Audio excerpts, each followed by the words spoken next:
In the grand unfolding tapestry of American history, certain figures stand not merely as participants but as pillars, their lives a testament to the ideals upon which the nation was founded. Abraham Lincoln is such a man. He emerges from the fog of the past, not as a marble statue, cold and distant, but as a living, breathing symbol of integrity and leadership. His story is not one of flawless ascent, but of a relentless struggle, a quiet determination etched into the lines of his face, a profound melancholy in his eyes that seemed to hold the weight of a nation's sorrow. He was a man who understood, in his very bones, the immense and terrible cost of division and the sacred promise of union. His leadership was forged in the crucible of his character, a character built not in the halls of power, but on the hard-scrabble frontier, in dusty courtrooms, and in the quiet moments of solitary study. It is a story of profound humility and unwavering resolve. We often speak of his great deeds, the Emancipation Proclamation, the preservation of the Union, but to truly understand the man, we must look deeper, into the smaller, more personal moments that defined him. It is in these moments that we find the true source of his strength, the bedrock of his principles. In the stories that follow, we will journey back in time to walk alongside this remarkable man. We will explore 10 moments, 10 windows into his soul, that reveal the unshakable values that shaped his legacy. These are not just tales of a president, but lessons in humanity, integrity, and the enduring power of a single, principled life. They are the stories of how a simple man from the backwoods of Kentucky became the conscience of his nation and a beacon for all time. The story of Abraham Lincoln begins not in a stately home, but in the deep, untamed wilderness of the American frontier. He was born in a one-room log cabin in Kentucky, a place of profound simplicity and profound hardship. The world into which he was born was one of constant labor, where the rhythm of life was dictated by the rising and setting of the sun and the turning of the seasons. It was a world that demanded resilience, a world that could break a person or forge them into something stronger than they ever imagined they could be. For young Abraham, it was a crucible, shaping the very fiber of his being from his earliest days. His mother, Nancy Hanks Lincoln, a woman he would remember with a deep and abiding tenderness, instilled in him a love for stories and a reverence for the written word, even though she herself could barely read or write. It was a gift more precious than any material wealth. After her tragic death when he was just 9 years old, that nascent love for learning became a lifeline, a way to understand a world that had dealt him a heavy blow.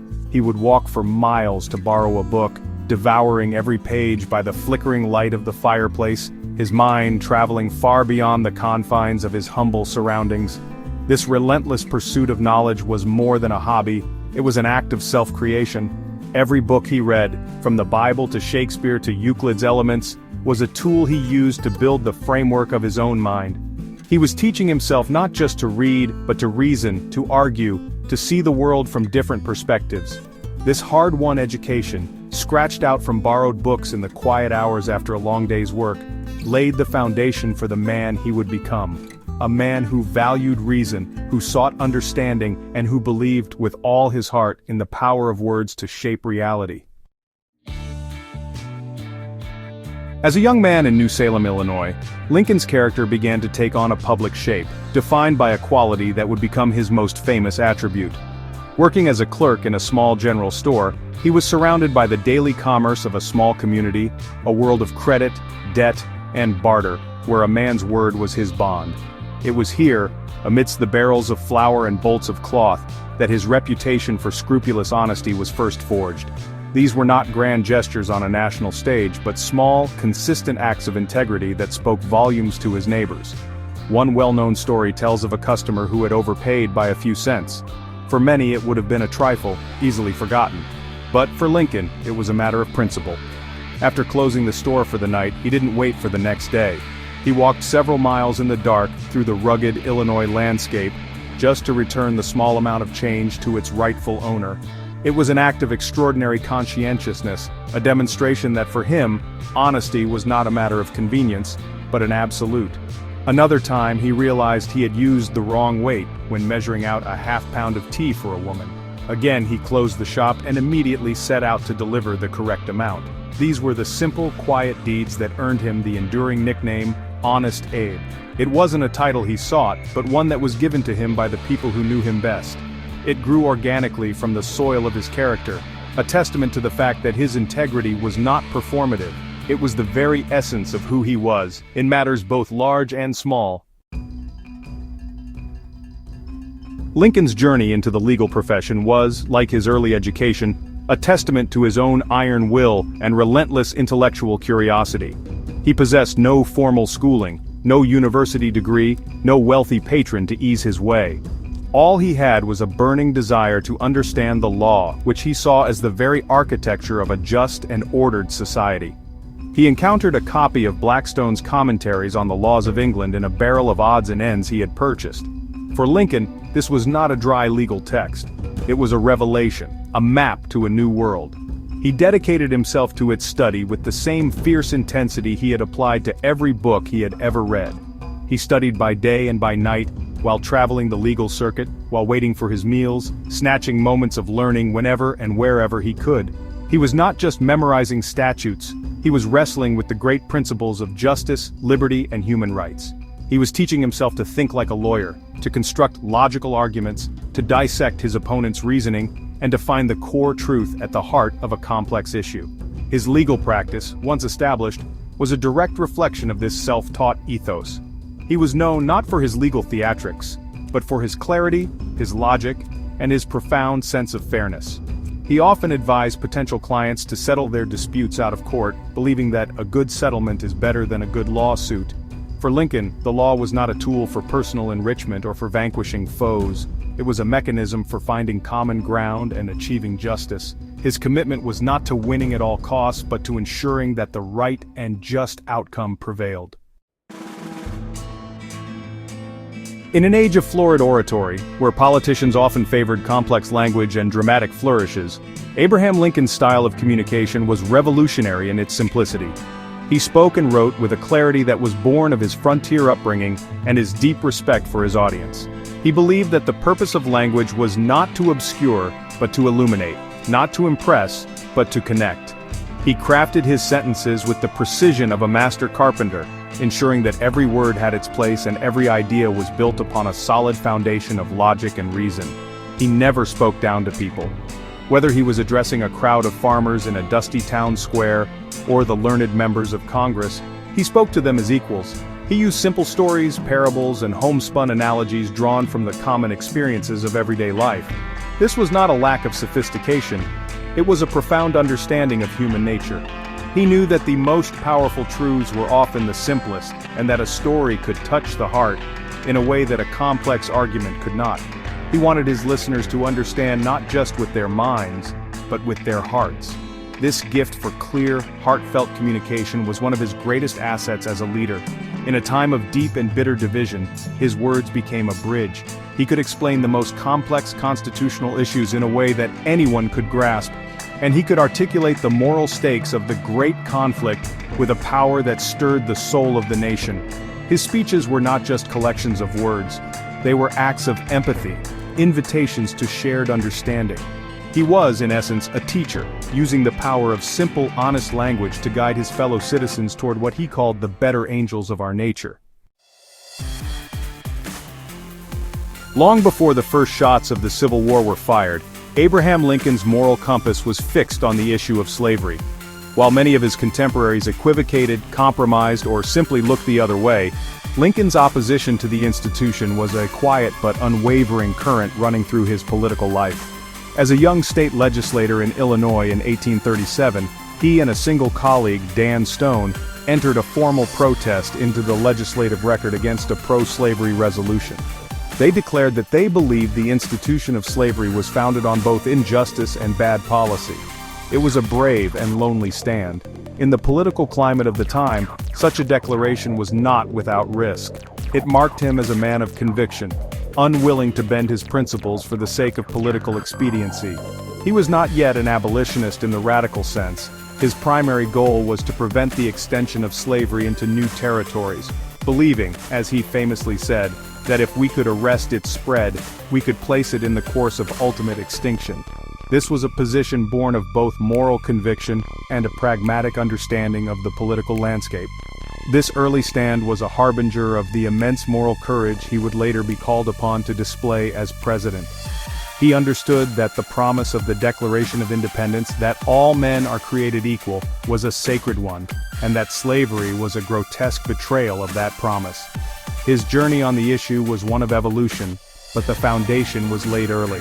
It was a foundation of deep-seated belief in justice and human dignity, a belief that would eventually lead him to take the monumental steps necessary to end the nation's original sin and redefine the meaning of American freedom. When Abraham Lincoln took the oath of office in March of 1861, he inherited a nation not just in crisis, but on the verge of complete dissolution. The very foundations of the republic were cracking, and the storm of civil war was gathering on the horizon. It was a burden that would have crushed a lesser man. But Lincoln, throughout the 4 years of unimaginable bloodshed and sorrow that followed, demonstrated a form of leadership that was as steady and resilient as the prairie soil from which he had sprung. His resolve never wavered from his one essential purpose, the preservation of the Union. He faced relentless criticism from all sides.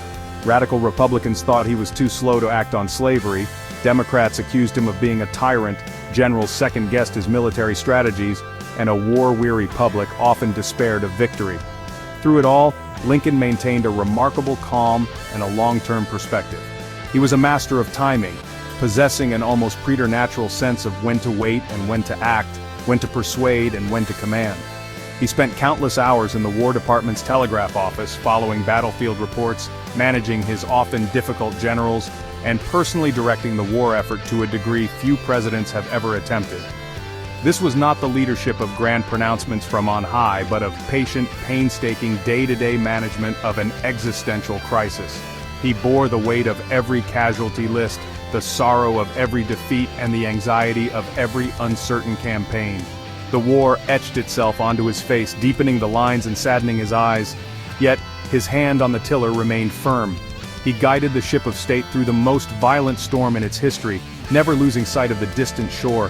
A nation, whole and indivisible, dedicated once more to the proposition that all men are created equal. In the midst of a brutal war that demanded hard and often ruthless decisions, Abraham Lincoln possessed a heart of profound compassion. This was perhaps his most remarkable and paradoxical quality. As commander-in-chief, he prosecuted the war with grim determination. Yet, as a man, he was moved to acts of mercy that revealed a deep and abiding empathy for the suffering of others.